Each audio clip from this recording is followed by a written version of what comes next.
가난한 집 딸이 우리 집안에 들어온 것만으로도 감사해야 해. 변호사 집안의 공장 노동자 딸이라니. 친구들한테 창피해서 어떻게 말하겠어? 3년간 시어머니의 모욕을 참아온 한 여자가 있었습니다. 그런데 그녀가 집을 나간 후 벌어진 일은 누구도 예상하지 못했습니다. 그렇게 싫으시면 나가겠어요. 앞으로 후회하실 텐데 그때는 이미 늦을 거예요. 과연 이 여자의 진짜 정체는 무엇이었을까요? 그리고 그녀를 쫓아낸 시어머니에게는 어떤 일이 벌어졌을까요? 시청 전에 구독과 좋아요 꼭 부탁드립니다. 영상 제작에 큰 힘이 됩니다. 가난한 집딸이 우리 집안에 들어온 것만으로도 감사해야 해. 황정숙의 날카로운 목소리가 거실 전체에 울려 퍼졌습니다. 58세의 그녀는 소파에 다리를 꼬고 앉아 며느리를 노려봤죠. 전직 법무법인 파트너 출신답게 차가운 지적인 외모를 갖고 있었지만 그 속에는 뿌리 깊은 계급의식이 자리 잡고 있었습니다. 이은지는 주방에서 설거지를 하던 손을 멈췄습니다. 벌써 오늘만으로도 몇 번째인지 셀 수 없는 모욕이었죠. 30세의 그녀는 고개를 숙이고 접시를 정리하며 깊은 한숨을 내쉬었습니다. 이미 3년째 반복되는 일상이었습니다. 변호사 집안의 공장 노동자 딸이라니. 친구들한테 창피해서 어떻게 말하겠어. 황정숙의 목소리가 더욱 거칠어졌습니다. 오늘은 특히 심했죠. 아침부터 친구들과의 모임에서 며느리 이야기가 나왔던 모양입니다. 너 때문에 우리 집안 체면이 다 깎였다고. 친구들이 뭐라고 하는지 아니. 황정숙은 티 한 잔을 들며 은지를 위아래로 훑어봤습니다. 마치 값을 매기듯 차가운 시선이었죠. 보기에도 촌스럽고 교양도 없고 이런 애가 우리 집 며느리라니 정말 창피해. 은지는 그릇을 세우는 손에 더욱 힘을 주었습니다. 도자기가 부딪히는 소리가 작게 났습니다. 어머님, 제가 부족한 건 인정하지만요. 부족한 게 아니라 아예 다른 세상 사람이야. 황정숙이 소리를 높였습니다. 우리 태민이가 얼마나 좋은 집안에서 자랐는지 아니. 아버지는 대형 법무법인 파트너였고 나도 법조인이었어. 그런데 공장 노동자 딸과 결혼하다니. 그때 현관문이 열리며 강태민이 들어왔습니다. 31살의 변호사인 남편의 얼굴에는 하루 종일 일한 피로가 역력했죠. 어머님, 은지가 뭘 잘못했다고 그러세요? 태민이 넥타이를 풀며 소파에 주저앉았습니다. 회사에서 돌아온 피로가 얼굴에 드러났죠. 잘못한 게 뭐냐고. 아들아, 너는 정말 답답하다. 황정숙이 한숨을 크게 쉬며 일어났습니다. 내 아내가 어디서 나고 자란 사람인지 잊었니? 공장에서 부품 만드는 집 딸이야. 그런 애를 며느리로 들여서 우리 집안이 얼마나 창피를 당하는지 몰라. 어머니 말씀이 맞아. 은지야, 너도 좀 생각해봐. 우리 집안 체면을 생각해서라도. 태민의 말에 은지의 손이 미세하게 떨렸습니다. 남편마저 시어머니 편을 드는 순간이었죠. 가슴 깊숙한 곳에서 차가운 실망이 올라왔습니다. 태민 씨, 저도 나름대로 최선을 다하고 있는데요. 최선을 다한다고 웃기지 마라. 황정숙이 냉소적으로 웃으며 끼어들었습니다. 아무리 노력해도 출신은 바뀌지 않아. 공장에서 부품이나 만드는 집안에서 자라난 게 뭘 알겠니? 은지는 입술을 꽉 깨물었습니다. 부모님에 대한 모독을 들으니 참을 수 없었죠. 하지만 참았습니다. 이미 익숙해진 인내였습니다. 친구들이 자꾸 물어봐. 며느리가 어디 집 딸이냐고. 그때마다 뭐라고 대답해야 하는지 몰라서 죽겠다. 황정숙은 은지를 위아래로 훑어봤습니다. 마치 불량품을 감별하듯 차가운 시선이었죠. 이런 애가 우리 집 며느리라니. 생각만 해도 화가 나. 황정숙의 목소리가 더욱 날카로워졌습니다. 은지는 그릇을 모두 정리하고 천천히 돌아섰습니다. 어머님, 제가 부족한 건 인정하지만 정직하게 살고 있는데요. 정직하게. 황정숙이 비웃음을 터뜨렸습니다.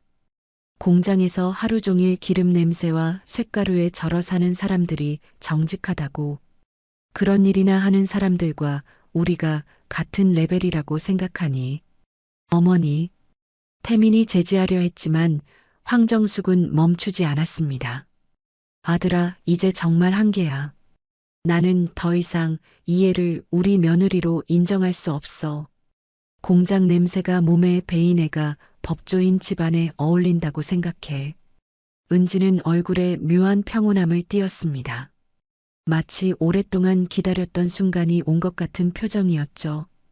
그러시다면 어쩔 수 없네요. 은지의 목소리는 담담했습니다. 뭐라고? 황정숙이 눈을 크게 뜨며 은지를 쳐다봤습니다. 평소와 다른 은지의 반응에 당황한 듯 했습니다. 제가 이 집에 있는 것이 그렇게 싫으시다면 나가겠습니다. 은지의 목소리는 여전히 차분했습니다. 오히려 시어머니와 남편이 더 놀란 표정을 지었죠. 갑자기 무슨 소리야? 태민이 맥주캔을 내려놓으며 일어났습니다. 갑작스러운 것도 아니잖아요. 벌써 몇 년째 같은 얘기를 들어왔는데요. 은지는 앞치마를 풀며 말했습니다. 어머님께서 원하시는 대로 해드리겠습니다. 공장 노동자 딸은 이 집에 어울리지 않으니까요. 황정숙은 입을 벌린 채 은지를 바라봤습니다. 예상과 다른 반응에 당황스러워했죠. 내가 정말 나가라고 했다고. 네, 나가겠습니다. 은지의 대답은 확고했습니다. 그리고는 방으로 향했습니다. 태미는 그런 은지를 멍하니 바라봤습니다. 평소와 완전히 다른 아내의 모습에 혼란스러워했죠. 은지야, 잠깐만. 너 진짜야? 진짜입니다. 은지는 방문 앞에서 돌아보며 말했습니다. 3년 동안 참고 살았는데 이제 지쳤어요. 어머님께서 원하시는 대로 해드릴게요. 그리고는 방문을 닫았습니다. 거실에는 황정숙과 태민만 남았죠. 아들아, 이건 뭐야? 갑자기 왜 저래? 황정숙이 당황하며 태민을 쳐다봤습니다. 글쎄요. 저도 잘 모르겠어요. 태민도 어리둥절한 표정이었습니다. 평소 순종적이던 아내가 갑자기 변한 것 같았죠. 방 안에서는 은지가 침착하게 짐을 정리하고 있었습니다. 얼굴에는 묘한 미소가 스쳐갔죠. 마치 오랫동안 계획했던 일이 시작되는 것 같은 표정이었습니다. 이제 진짜 시작이군요. 은지가 혼자서 중얼거렸습니다. 그 목소리에는 전에 없던 자신감이 묻어 있었죠. 그때 은지의 휴대폰이 울렸습니다. 화면에는 한솔그룹 비서실장이라는 이름이 떠올랐습니다. 은지는 재빨리 전화를 받았습니다. 네, 이사님. 은지의 목소리가 갑자기 달라졌습니다. 방금 전까지의 조심스러운 며느리가 아닌 당당하고 전문적인 목소리였죠. 준비 완료됐습니다. 내일 아침 첫 임원회의에서 보고받겠습니다. 은지는 짐을 정리하며 계속 통화했습니다. 그리고 인사발령권은 어떻게 됐나요? 거실에서는 황정숙과 태민이 여전히 은지의 갑작스러운 변화에 대해 이야기하고 있었습니다. 하지만 두 사람 모두 방 안에서 벌어지고 있는 일에 대해서는 전혀 모르고 있었죠. 다음 날 아침 거실은 어색한 침묵으로 가득했습니다. 은지는 여행용 가방 2개를 끌고 나왔습니다. 평소보다 단정하게 차려입은 모습이었죠. 검은색 블라우스에 회색 정장 바지 그리고 깔끔하게 올린 머리가 어딘지 모르게 달라 보였습니다. 정말 나간다고. 태민이 식탁에서 커피를 마시다 말고 물었습니다. 아직도 믿어지지 않는다는 표정이었죠. 네, 정말 나갑니다. 은지의 대답은 여전히 담담했습니다. 오히려 시원해 보이기까지 했죠. 황정숙은 소파에서 팔짱을 끼고 은지를 쳐다봤습니다. 어젯밤 한 말을 후회하는 기색은 전혀 없었습니다. 그래 나가. 어차피 이 집은 내가 있을 곳이 아니었어. 은지야 그런데 갈 곳은 있어.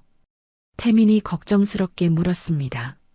하지만 그 걱정도 진심이라기보다는 형식적인 것 같았죠. 걱정하지 마세요. 제가 알아서 할게요. 은지는 가방 손잡이를 잡으며 말했습니다. 알아서 한다고. 공장 노동자 딸이 어디 가서 뭘 할 수 있겠어. 황정숙이 비웃으며 말했습니다. 그것도 제가 알아서 하겠습니다.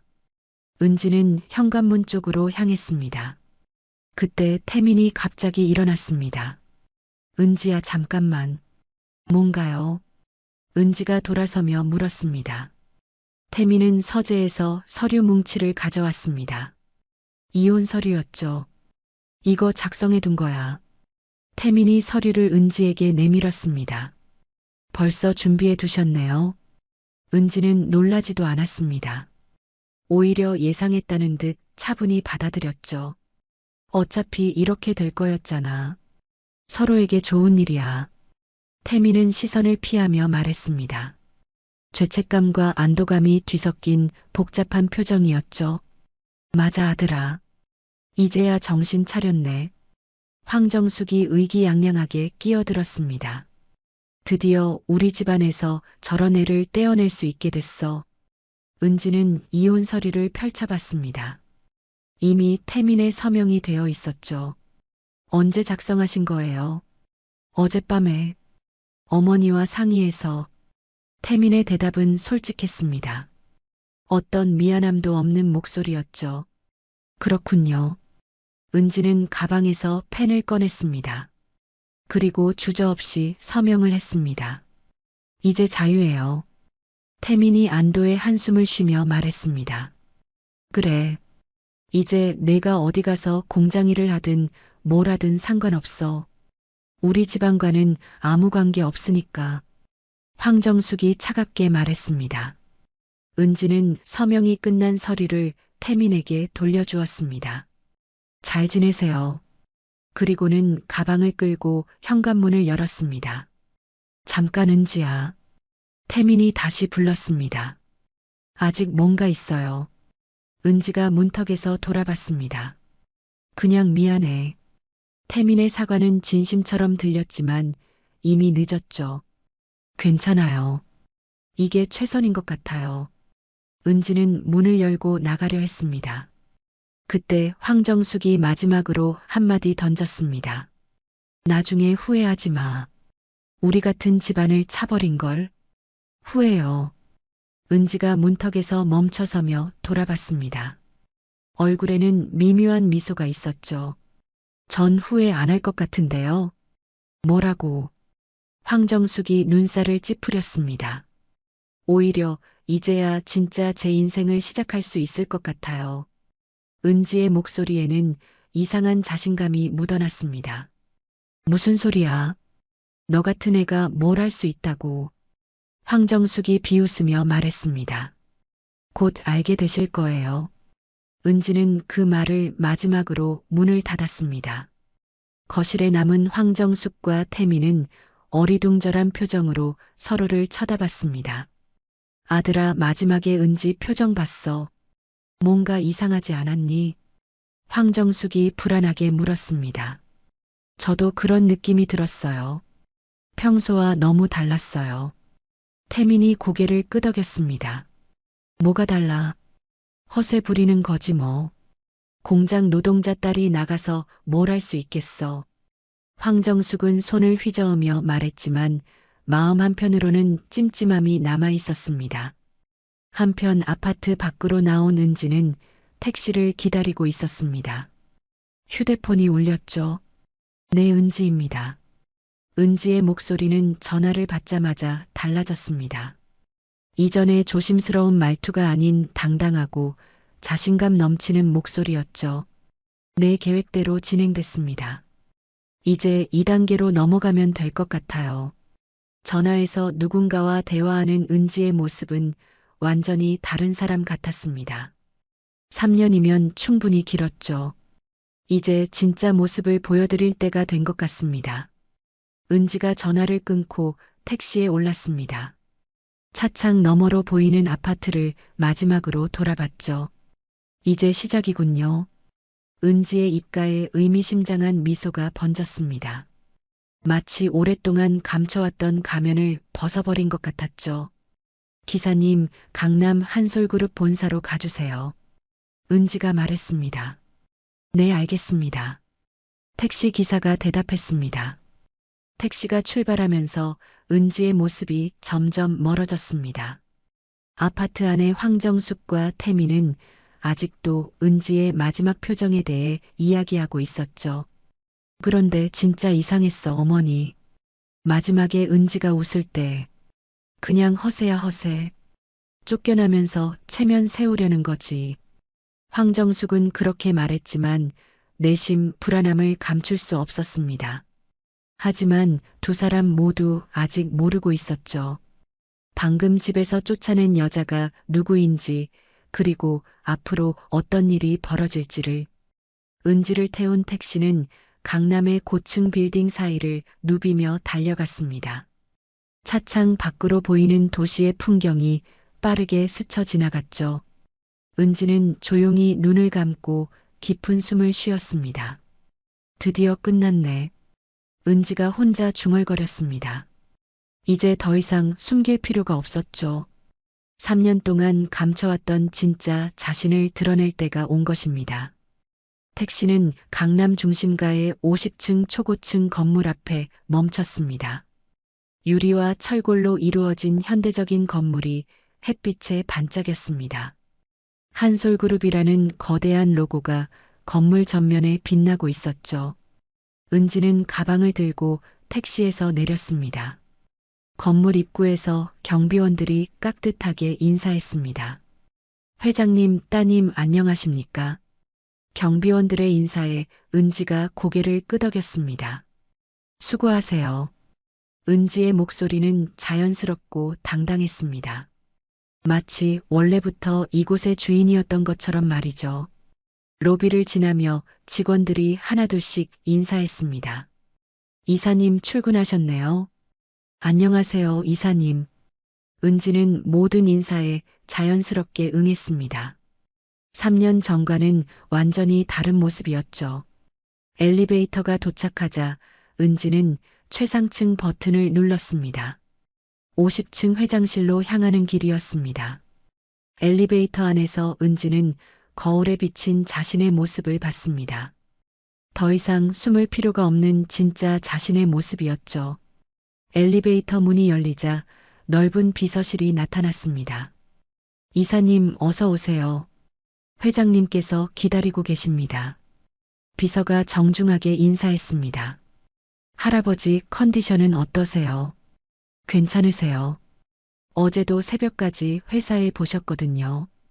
은지는 미소를 지으며 회장실 문을 열었습니다. 넓고 고급스러운 회장실 안에서 70대 중반의 노인이 서류를 보고 있었죠.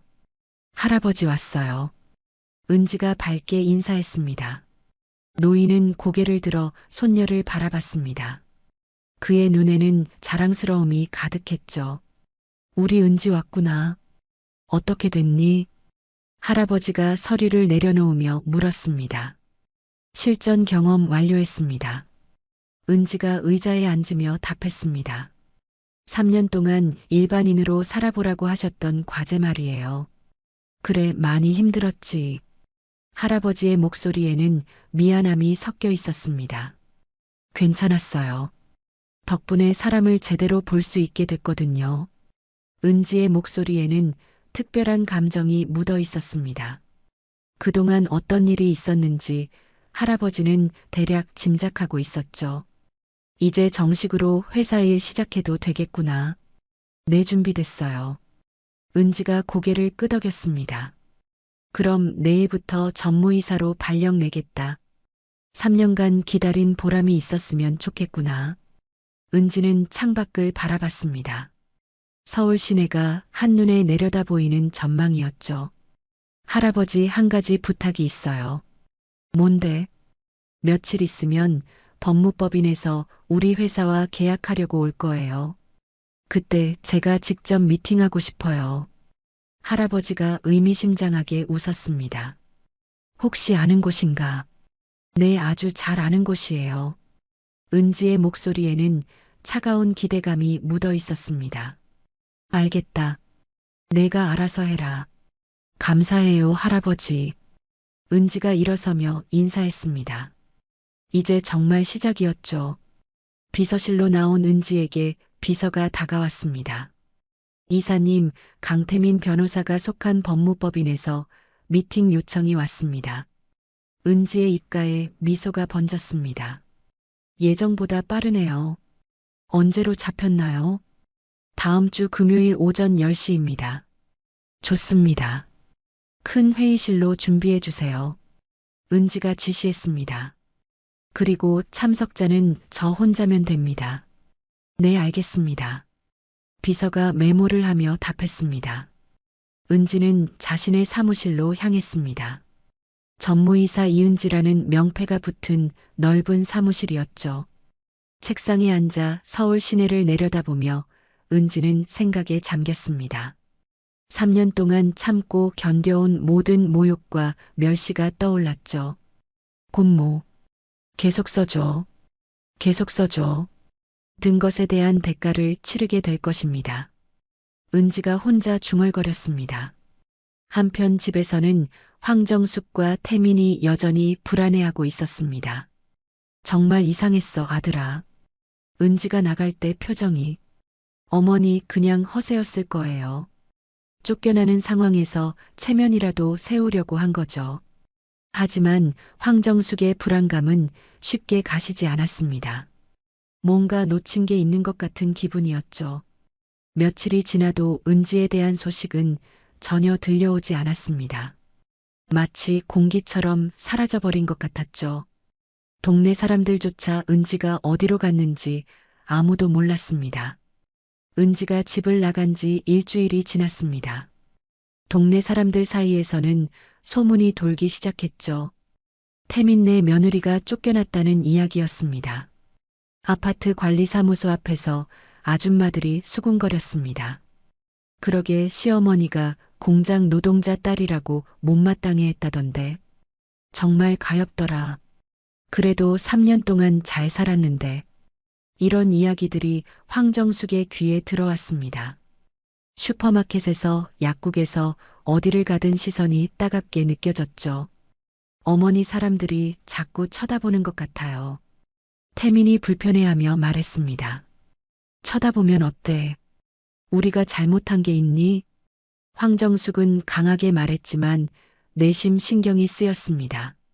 그런데 은지는 어디 있는지 연락도 안 오네요.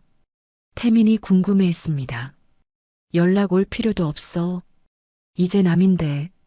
황정숙은 단호하게 말했지만 이상하게 은지가 신경 쓰였습니다. 마지막에 보였던 그 침착함과 자신감이 계속 머릿속에 맴돌았죠.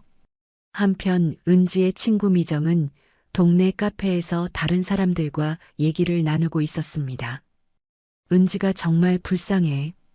그렇게 시어머니한테 구박받더니. 미정이 한숨을 쉬며 말했습니다. 그런데 신기한 게 있어. 은지가 집에서 나올 때 전혀 슬퍼 보이지 않았대. 누군가가 말했습니다. 정말요. 보통 이런 일 당하면 울고불고 난리인데. 미정이 놀라며 물었습니다. 오히려 홀가분해 보였다던데. 마치 기다렸다는 듯이. 미정도 고개를 끄덕였습니다. 맞아. 나도 그 얘기 들었어. 택시 타고 갈 때도 웃고 있었다던데. 이상하네. 보통 사람이라면 그럴 수가 없는데. 사람들은 은지의 반응에 대해 의아해했습니다. 보통의 며느리라면 울며불며 매달렸을 텐데 은지는 너무 담담했던 것입니다. 그런데 은지가 어디로 간 거지? 친정도 없는데. 미정이 걱정스럽게 물었습니다. 글쎄, 아무도 모르더라. 연락처도 바뀐 것 같고. 은지는 마치 공기처럼 사라져버린 상태였습니다. 아무도 어디 있는지 뭘 하고 있는지 알 수 없었죠. 며칠 후 태민은 법무법인에서도 눈치를 받기 시작했습니다. 태민아, 집안일 잘 해결됐어. 선배가 은근히 물어봤습니다. 네, 뭐 그냥 정리됐습니다. 태민은 애매하게 대답했습니다. 부인이 갑자기 나갔다던데 좀 이상하지 않아? 동료들도 하나둘씩 관심을 보이기 시작했습니다. 그냥 개인적인 사정이 있어서요. 태민은 더 이상 말하고 싶지 않았습니다. 하지만 사람들의 시선은 여전히 따가웠죠. 집에 돌아온 태민은 황정숙에게 말했습니다. 어머니, 사람들이 너무 많이 물어봐요. 좀 부담스러워요. 부담스러우면 어때? 우리가 옳은 일한 거야. 황정숙은 여전히 강경했습니다. 그런데 정말 이상해요. 은지가 연락 한 번 안 온다는 게. 태민이 의아해했습니다. 연락 올 필요 없다니까. 이제 남이야 남. 하지만 황정숙도 속으로는 궁금했습니다. 은지가 어떻게 지내고 있는지, 정말 괜찮은지. 그런데 그 순간 현관 초인종이 울렸습니다. 누구지? 태민이 인터폰을 확인해 봤습니다. 아, 미정 씨네. 은지의 친구인 미정이 찾아온 거였습니다. 들어와. 황정숙이 문을 열어줬습니다. 안녕하세요. 잠깐 여쭤볼 게 있어서 왔어요. 미정은 어색하게 인사했습니다. 은지 얘기인가? 황정숙이 직설적으로 물었습니다. 네. 연락이 안 되거든요. 어디 있는지 아세요? 미정이 조심스럽게 물었습니다. 우리가 왜 알아? 이제 상관없는 사이야. 황정숙의 답변은 차가웠습니다. 그래도 3년 동안 가족이었는데 안부는 궁금하지 않으세요? 미정이 조심스럽게 물었습니다. 궁금하지 않아. 공장 노동자 딸이 어디 가서 뭐 하든 상관없어. 황정숙의 목소리에는 여전히 차가움이 있었습니다. 미정은 한숨을 쉬며 일어났습니다. 알겠어요. 그럼 실례하겠습니다. 미정이 나가고 난 후 거실에는 다시 침묵이 흘렀습니다. 어머니, 정말 은지가 어떻게 지내는지 궁금하지 않으세요? 태민이 조심스럽게 물었습니다. 궁금하지 않다니까. 그런 애한테 신경 쓸 시간에 너 재혼할 생각이나 해. 황정숙은 단호하게 말했지만 마음 한편으로는 계속 은지가 신경 쓰였습니다. 특히 마지막에 보였던 그 미소와 자신감 있는 모습이 자꾸 떠올랐죠. 분명히 평소와는 다른 뭔가가 있었는데 그게 뭔지 알 수 없어서 더 신경 쓰였습니다. 하지만 황정숙은 그런 마음을 드러내지 않으려 했습니다. 자신이 옳은 일을 했다고 계속 되뇌며 은지에 대한 생각을 지우려 노력했죠. 그러나 동네 사람들의 시선과 수군거림은 계속되었고 은지에 침착했던 마지막 모습은 황정숙과 태민의 마음을 계속 불안하게 만들었습니다. 그날 밤 황정숙은 잠자리에 누워서도 계속 은지의 마지막 모습을 떠올렸습니다. 곧 알게 되실 거예요 라고 했던 그 말이 계속 귓가에 맴돌았죠. 설마 뭔가 계획이라도 있었나? 황정숙은 고개를 저었습니다. 공장 노동자 딸이 무슨 계획을 세울 수 있겠어. 그냥 허세였을 거야. 하지만 아무리 생각해도 은지의 마지막 표정은 허세로 보이지 않았습니다. 너무나 확신에 차 있었고 마치 모든 것을 계획하고 있었던 것처럼 보였죠. 황정숙은 잠을 이루지 못하고 뒤척였습니다. 처음으로 자신의 판단이 틀렸을지도 모른다는 불안감이 스멀스멀 올라왔습니다. 한 달이 흘렀습니다. 태민이 다니는 대형 법무법인에 큰 소식이 전해졌습니다. 여러분, 중요한 발표가 있겠습니다. 회의실에서 김 대표가 변호사들을 불러 모았습니다. 이번에 한솔그룹과 대형 법무자문 계약을 진행한다고 합니다. 변호사들 사이에서 웅성거림이 일었습니다. 규모가 얼마나 되는데요? 태민이 손을 들고 물었습니다. 총 계약 규모가 1,000억 원입니다. 우리 법무법인 역사상 최대 계약이 될 거예요. 김 대표의 설명에 모든 변호사들이 흥분했습니다. 이 계약만 성사되면 우리 법무법인이 국내 최고 기업 법무 전문가로 자리매김하게 됩니다. 당연히 관련 변호사들에게는 특별한 인센티브와 승진 기회가 주어질 거고요. 태민의 눈이 반짝였습니다. 이런 기회를 놓칠 수 없었죠. 그런데 문제가 있습니다. 경쟁 법무법인들도 만만치 않아요. 특히 김앤장과 광장이 강력한 라이벌이 될 거예요. 김 대표가 걱정스럽게 말했습니다. 우리가 이길 수 있을까요? 변호사 중 한 명이 걱정스럽게 물었습니다. 가능성은 있습니다. 하지만 무엇보다 그룹과의 관계가 중요할 거예요. 그 그룹 담당자가 누구인데요? 태민이 궁금해했습니다. 한솔그룹 전무이사입니다. 최근에 임명된 젊은 임원이라는 소문이 있어요. 김 대표가 설명했습니다. 법무법인 전체가 들썩이기 시작했습니다. 모든 변고사들이 이 프로젝트에 매달리기 시작했죠. 태민은 집에 돌아와서 황정숙에게 이 소식을 전했습니다. 어머니, 정말 큰 기회가 왔어요. 무슨 일인데 그렇게 흥분해? 황정숙이 궁금해했습니다. 1,000억짜리 계약이요. 이거 따내면 제가 승진은 물론이고 보너스도 엄청날 거예요. 태민의 목소리에는 흥분이 가득했습니다. 정말 그럼 우리도 이제 좀 여유로워지겠네. 황정숙도 기대에 찼습니다. 네. 이 계약만 성사시키면 아파트도 더 큰 곳으로 이사할 수 있을 거예요. 태민은 벌써 성공한 기분이었습니다. 그런데 경쟁이 치열할 것 같은데. 황정숙이 걱정스럽게 물었습니다. 물론이죠.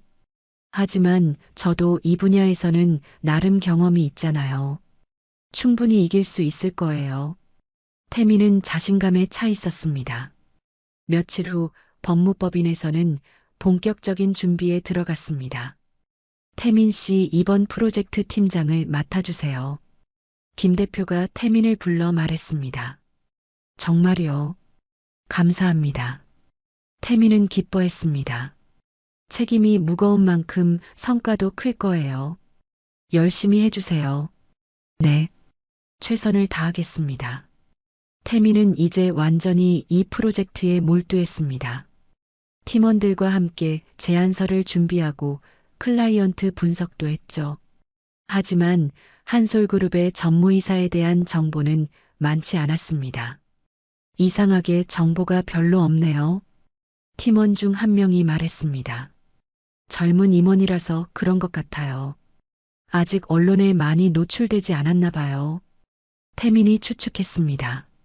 그런데 소문으로는 상당히 까다롭다던데요. 네. 그리고 해외에서 경영학을 공부했다고 하더라고요. 태민은 더욱 열심히 준비했습니다. 밤늦도록 제안서를 다듬고 프레젠테이션 자료도 완벽하게 만들었죠. 집에서도 계속 일 이야기만 했습니다. 어머니, 이번 계약만 성사되면 정말 우리 인생이 바뀔 거예요. 그래, 아들아. 꼭 성공해야 해. 황정숙도 간절했습니다. 근데 은지가 없어서 다행이에요. 그런 애가 있었다면 클라이언트 앞에서 얼마나 창피했을지. 황정숙이 또다시 은지를 언급했습니다. 맞아요. 이제 마음 편하게 일할 수 있어서 좋아요. 태민도 동조했지만 가끔 은지가 생각났습니다. 어떻게 지내고 있을지, 괜찮은지. 하지만 그런 생각을 금세 떨쳐버렸습니다. 지금은 이 중요한 계약에만 집중해야 했으니까요. 드디어 계약 미팅 날짜가 정해졌습니다. 다음 주 금요일 한솔그룹 본사에서 최종 프레젠테이션이 있을 예정입니다. 김 대표가 발표했습니다. 장소는 어디인가요? 태민이 물었습니다. 강남 한솔그룹 본사입니다. 50층 건물이더라고요. 모든 변호사들이 긴장하기 시작했습니다. 이제 정말 중요한 순간이 다가오고 있었죠. 태민은 집에 돌아와서 황정숙에게 말했습니다. 어머니, 드디어 다음 주에 운명의 날이에요. 떨리겠다. 그런데 꼭 성공할 수 있을 거야. 황정숙이 격려했습니다. 네, 저도 그렇게 생각해요. 이렇게 열심히 준비했는데 안 될 리가 없죠. 태민은 자신감에 차 있었습니다.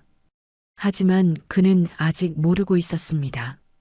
며칠 후 그 회사에서 누구를 만나게 될지를. 드디어 운명의 금요일이 왔습니다. 태민은 평소보다 일찍 일어나서 정장을 차려입었습니다. 어머니 다녀오겠어요. 태민이 넥타이를 매며 말했습니다. 꼭 성공하고 와. 우리 인생이 바뀌는 날이야. 황정숙이 아들을 격려했습니다. 네. 걱정 마세요. 이렇게 준비했는데 못 이길 리 없어요. 태민은 자신감이 넘쳤습니다. 법무법인에서도 모든 변호사들이 긴장한 분위기였습니다. 태민 씨 준비 다 됐죠? 김 대표가 확인했습니다. 네, 완벽합니다. 프레젠테이션 자료도 마지막으로 점검했고요. 그럼 출발합시다. 늦으면 안 되니까. 법무법인 팀이 한솔그룹 본사로 향했습니다. 고급 승용차 안에서 태민은 마지막으로 자료를 점검했습니다. 강남에 도착하자 50층 높이의 유리 건물이 눈에 들어왔습니다. 로비의 웅장함에 모든 팀원들이 감탄했죠. 역시 대기업이네요. 팀원 중 한 명이 말했습니다. 클라이언트 수준을 알 수 있어요. 역시 성장하는 그룹이군요. 태민도 긴장되면서도 기대됐습니다. 안내 직원이 왔습니다. 법무법인에서 오셨나요? 네, 맞습니다. 35층 회의실로 안내해 드리겠습니다. 엘리베이터를 타고 35층에 올라갔습니다. 복도를 걸으면서도 회사의 현대적인 분위기가 느껴졌죠. 이런 곳에서 미팅을 하다니 정말 대단한 회사군요. 김 대표가 감탄했습니다. 회의실 앞에 도착했습니다. 문 옆에는 법무자문 계약 미팅이라는 안내판이 붙어 있었죠. 준비되셨나요? 안내 직원이 문을 열려고 했습니다. 네, 준비됐습니다. 태민이 답했습니다. 문이 열리자 넓고 현대적인 회의실이 나타났습니다. 한쪽 끝에는 대형 스크린이 있었고 긴 회의 테이블이 놓여 있었죠. 그런데 회의실 안에는 아직 아무도 없었습니다. 클라이언트는 언제 오시나요? 태민이 안내 직원에게 물었습니다. 곧 오실 예정입니다. 잠시만 기다려주세요. 법무법인 팀은 테이블 한쪽에 자리를 잡고 앉았습니다. 태민은 프레젠테이션 자료를 다시 한번 점검했죠. 정말 떨리네요. 팀원 중 한 명이 중얼거렸습니다. 떨지 마세요. 우리가 최고로 준비했잖아요. 태민이 팀원들을 격려했습니다. 그때 회의실 문이 다시 열렸습니다. 정장을 입은 여성이 들어왔죠. 우아한 검은색 슈트에 하이힐을 신고 머리는 단정하게 올려 묶었습니다. 안녕하세요. 한솔그룹 전무이사 이은지입니다. 여성이 자연스럽게 인사했습니다. 태민의 얼굴이 순간 굳었습니다. 그 목소리, 그 얼굴이 너무나 익숙했죠. 아, 은지. 태민이 믿을 수 없다는 표정으로 중얼거렸습니다. 김 대표와 다른 팀원들은 태민의 반응을 이상하게 여겼습니다. 태민 씨 아세요? 김 대표가 조심스럽게 물었습니다. 은지는 태민을 똑바로 쳐다봤습니다. 얼굴에는 차분한 미소가 있었죠. 안녕하세요, 강 변호사님. 오랜만에 뵙겠네요. 은지의 목소리는 한 달 전과 완전히 달랐습니다. 당당하고 자신감에 차 있었죠. 너 내가 왜 여기에? 태민이 당황해서 말을 더듬었습니다. 일 때문이죠. 저희 회사에서 법무자문 프로젝트를 진행하거든요. 은지는 침착하게 대답했습니다. 회사? 무슨 회사? 태민이 믿을 수 없다는 표정으로 물었습니다. 한솔그룹입니다. 제가 전무이사를 맡고 있어요. 은지가 명함을 태민에게 건넸습니다. 태민은 떨리는 손으로 명함을 받았죠. 이은지, 한솔그룹 전무이사라고 적혀 있었습니다. 이게 무슨 일이야? 태민의 목소리는 떨렸습니다. 김 대표와 팀원들은 상황을 파악하지 못하고 있었죠. 태민 씨 혹시 개인적으로 아시는 분인가요? 김 대표가 어색하게 물었습니다. 네, 전 남편입니다. 은지가 담담하게 말했습니다. 회의실이 순간 조용해졌습니다. 모든 사람들이 놀란 표정을 지었죠. 전 남편이라고요. 김 대표가 놀라며 되물었습니다. 네, 맞습니다. 한 달 전까지 부부였죠. 은지는 여전히 침착했습니다. 그럼 공장 노동자. 태민이 말을 잇지 못했습니다. 공장 노동자 딸이라고요. 맞아요. 제 어머니는 공장에서 일하셨죠. 은지의 목소리에는 평온함이 있었습니다.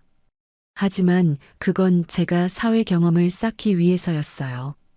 밑바닥부터 시작해서 모든 일을 경험해 보라는 할아버지의 가르침이었거든요. 태민은 입을 벌린 채 은지를 바라봤습니다. 할아버지가 누구인데? 한솔그룹 창립자이신 이 회장님이세요. 제 친할아버지죠. 은지의 설명에 회의실 앞 모든 사람들이 충격을 받았습니다. 그럼 넌 처음부터 재벌 상속녀였다고? 네, 맞습니다. 은지가 고개를 끄덕였습니다. 그런데 왜 그걸 숨겼어? 태민이 힘겹게 물었습니다. 숨긴 게 아니라 아직 때가 아니었어요. 3년 동안 일반인으로 살아보라는 할아버지의 명령이었거든요. 은지는 회의실을 둘러보며 말했습니다. 그 3년이 끝났고 이제 정식으로 회사를 이어받게 됐어요. 태민의 얼굴이 창백해졌습니다. 자신이 무엇을 했는지 깨닫기 시작했죠. 은지야, 나는. 태민이 말하려 했지만 은지가 손을 들어 제지했습니다. 지금은 개인적인 이야기를 할 시간이 아니에요. 업무 미팅을 진행해야죠. 은지는 의자에 앉으며 말했습니다. 그럼 법무법인의 프레젠테이션을 들어보겠습니다. 태민은 아직도 충격에서 헤어나오지 못했습니다. 손이 떨려서 자료를 제대로 잡을 수도 없었죠. 태민 씨 괜찮으세요? 김 대표가 걱정스럽게 물었습니다. 아, 네. 괜찮습니다. 태민이 어렵게 대답했습니다. 그러면 시작하시죠. 은지가 차분하게 말했습니다. 태민은 떨리는 손으로 프레젠테이션을 시작했습니다. 하지만 머릿속이 하얗게 변해서 제대로 진행할 수가 없었죠. 그동안 완벽하게 준비했던 모든 내용이 머릿속에서 사라져버렸습니다. 은지의 정체를 알고 나니 모든 것이 달라 보였죠. 프레젠테이션이 끝나고 회의실은 어색한 침묵에 휩싸였습니다. 태민은 식은땀을 흘리며 은지의 반응을 기다렸습니다. 자료 검토 후 연락드리겠습니다. 은지가 공식적으로 말했습니다. 김 대표와 팀원들은 어리둥절한 표정으로 자리에서 일어났죠. 그럼 저희는 이만 실례하겠습니다. 김 대표가 인사하며 나가려 했습니다. 잠깐 강 변호사님만 잠시 남아주세요. 은지가 태민을 불렀습니다. 팀원들이 모두 나가고 회의실에는 은지와 태민만 남았죠. 너 정말 한솔그룹 전무이사야. 태민이 믿을 수 없다는 표정으로 물었습니다. 네, 정말이에요. 은지가 담담하게 답했습니다. 그럼 왜 그동안 속였어? 왜 공장 노동자 딸인 척했어? 속인 게 아니에요. 어머니는 정말 공장에서 일하셨거든요. 은지가 설명하기 시작했습니다. 할아버지께서 후계자 교육의 일환으로 3년 동안 일반인으로 살아보라고 하셨어요. 그래서 어머니와 함께 평범한 생활을 했던 거예요. 태민은 머리를 감쌌습니다. 그럼 우리가 널 공장 노동자 딸이라고 무시하고 내쫓았다는 거야. 네, 무시하고 내쫓았죠. 은지의 목소리에는 감정이 없었습니다. 은지야, 미안해. 정말 미안해. 태민이 고개를 숙이며 사과했습니다. 미안하다고요. 3년 동안 어머님과 함께 저를 짓밟아 놓고. 은지의 목소리가 차갑게 변했습니다. 그때는 정말 몰랐어. 몰랐다고요. 사랑한다면서 아내의 출신을 그렇게 부끄러워했어요. 은지가 태민을 똑바로 쳐다봤습니다. 태민은 할 말이 없었죠. 저를 내쫓던 그 손으로 이제 계약을 부탁하게 될 줄은 몰랐겠죠. 은지의 말에 태민이 고개를 들었습니다. 은지야, 우리 다시 시작할 수 없을까? 태민이 간절하게 말했습니다. 다시 시작이라고요. 은지가 비웃음을 터뜨렸습니다. 사랑해서 결혼한 게 아니었잖아요. 그냥 편한 상대였으니까 결혼했던 거죠. 그건 제가 재벌가 딸이라는 걸 알았으니까 다시 시작하자는 거잖아요. 은지의 말이 날카로웠습니다. 태민은 부정하고 싶었지만 할 수 없었습니다. 실제로 그런 마음이 있었으니까요. 어머님도 마찬가지겠죠. 공장 노동자 딸이라고 무시하던 분이 갑자기 며느리로 받아주시겠어요. 은지가 냉소적으로 말했습니다. 은지야, 정말 미안해. 우리가 잘못했어. 태민이 무릎을 꿇으려 했습니다. 일어서세요. 지금 그런 거 하지 마세요. 은지가 차갑게 말했습니다. 이제 우리는 사업상 관계일 뿐이에요. 개인적인 감정은 접어두시죠. 은지가 자리에서 일어났습니다. 계약건은 며칠 후에 연락드릴게요. 검토해봐야 하니까요. 태민은 절망적인 표정으로 은지를 바라봤습니다. 은지야, 이제.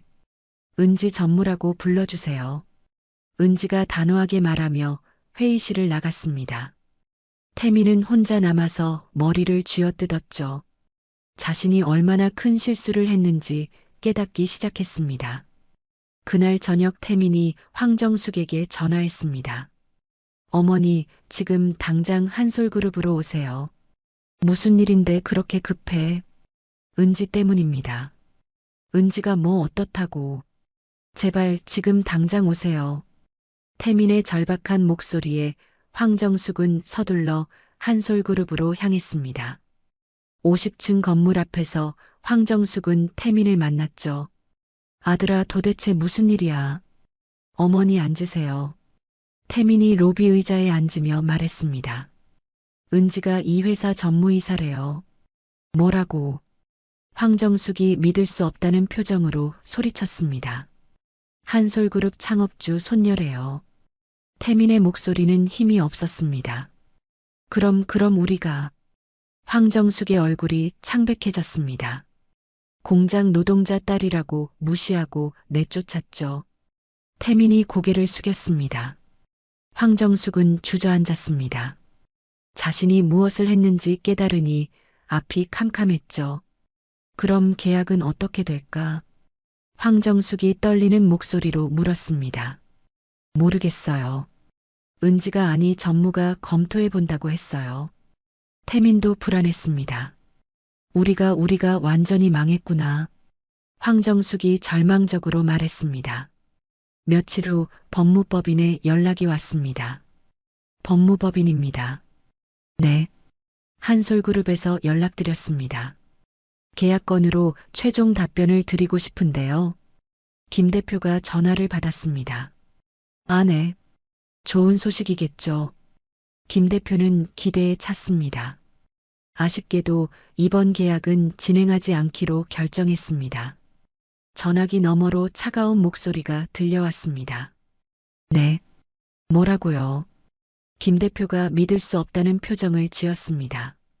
검토 결과 저희 기준에 부합하지 않는다고 판단됐습니다. 그뿐만 아니라 다른 대기업들에게도 귀하 법무법인의 신뢰성에 대해 문의가 있었습니다. 김 대표의 얼굴이 창백해졌습니다. 그게 무슨 뜻인가요? 자세한 내용은 문서로 발송해 드리겠습니다. 전화가 끊어졌습니다. 김 대표는 급히 태민을 불렀습니다. 태민 씨, 큰일 났어요. 왜 그러세요? 한솔그룹에서 계약을 거절했어요. 김 대표의 목소리가 떨렸습니다. 그뿐만 아니라 다른 대기업들한테도 우리에 대한 안 좋은 이야기를 했나 봐요. 태민의 가슴이 철렁했습니다. 그 말은 맞았습니다. 은지는 한솔그룹의 영향력을 이용해 다른 기업들에게도 해당 법무법인의 문제점을 알렸거든요. 며칠 지나지 않아 더 큰 타격이 왔습니다. 김 대표님 삼성에서 연락 왔어요. 직원이 급히 뛰어왔습니다. 뭐라고 하던가요? 기존 계약 해지한다고 합니다. 뭐라고? 김 대표가 소리쳤습니다. LG에서도 같은 연락이 왔고 SK에서도 마찬가지래요. 법무법인이 하루아침에 주요 클라이언트들을 모두 잃은 것입니다. 이 모든 게 은지의 한마디 때문이었죠. 법무법인 전체가 패닉 상태에 빠졌습니다. 태민 씨 이거 어떻게 된 거예요? 팀원들이 태민을 몰아세웠습니다. 개인적인 문제 때문에 회사 전체가 망하게 생겼잖아요. 태민은 할 말이 없었습니다. 며칠 후 더 나쁜 소식이 들려왔습니다.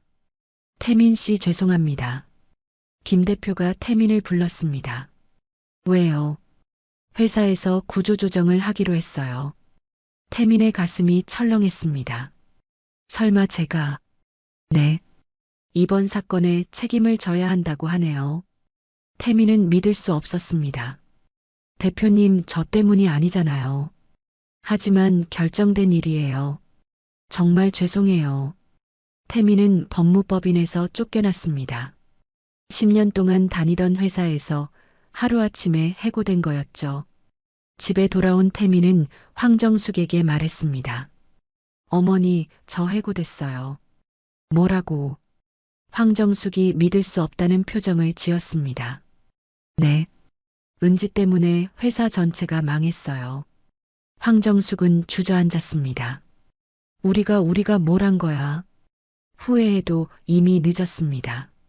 한편 은지는 한솔그룹 전무이사실에서 여유롭게 커피를 마시고 있었습니다. 전무님 법무법인이 경영난에 처했습니다. 비서가 보고했습니다.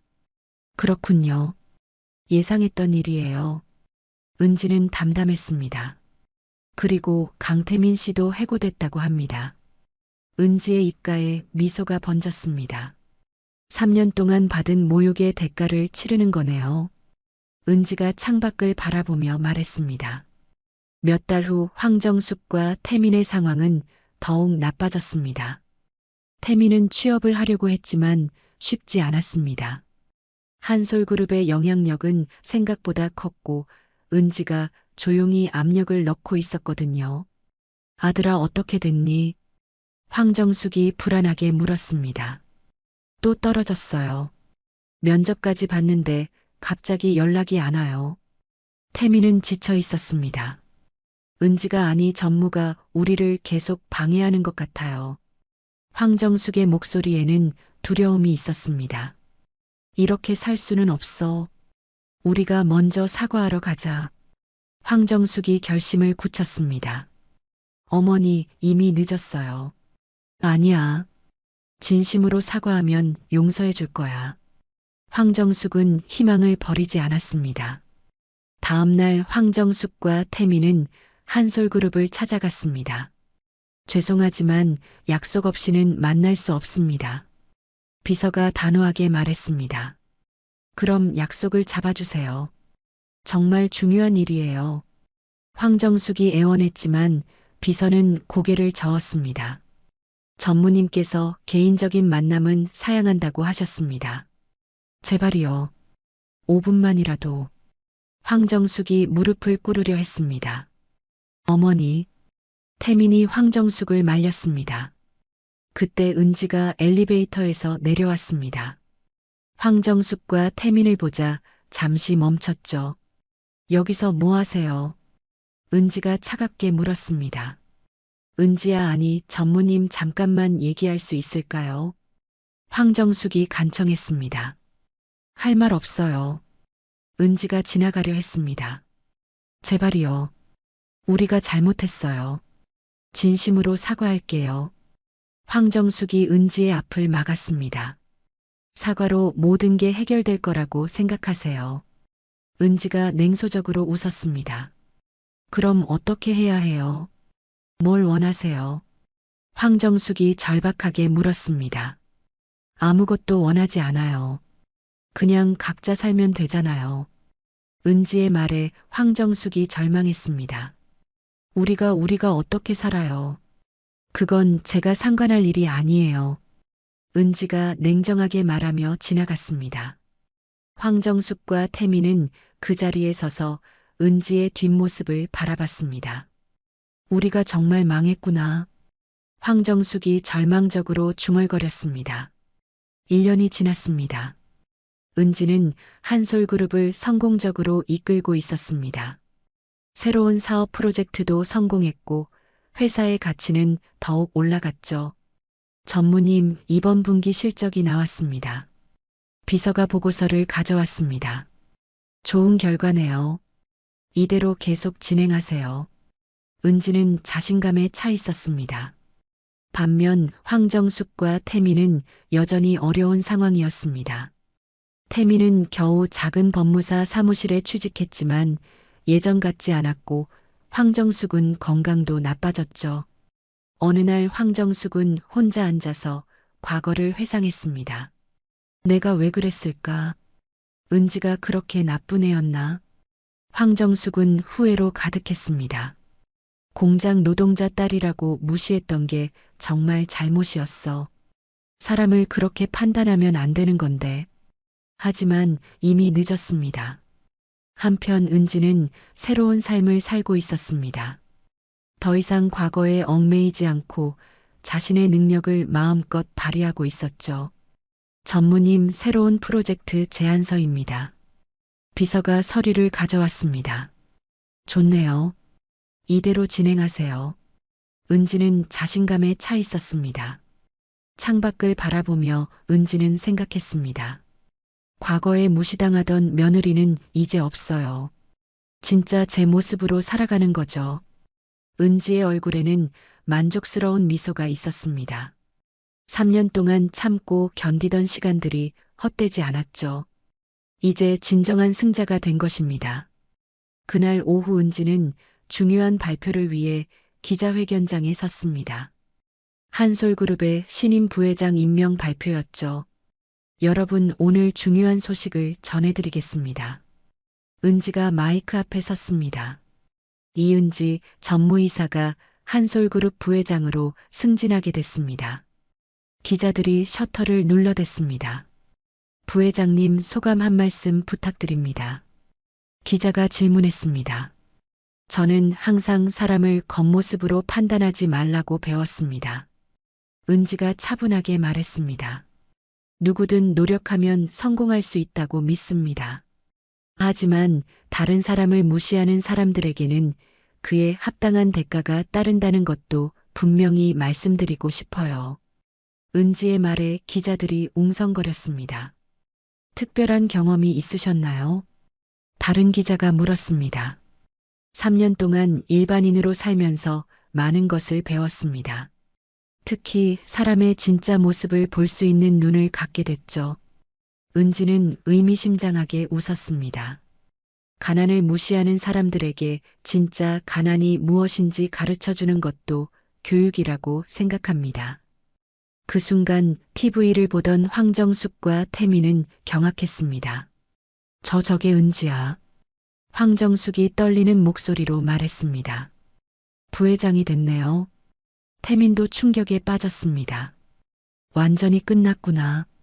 황정숙이 절망적으로 말했습니다. 한편 기자회견을 마친 은지는 회장실로 올라갔습니다. 할아버지가 기다리고 있었죠. 수고했다, 은지야. 할아버지가 미소를 지었습니다.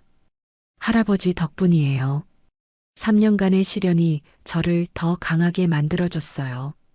은지가 감사의 인사를 했습니다. 이제 정말 우리 그룹을 이끌어갈 준비가 됐구나.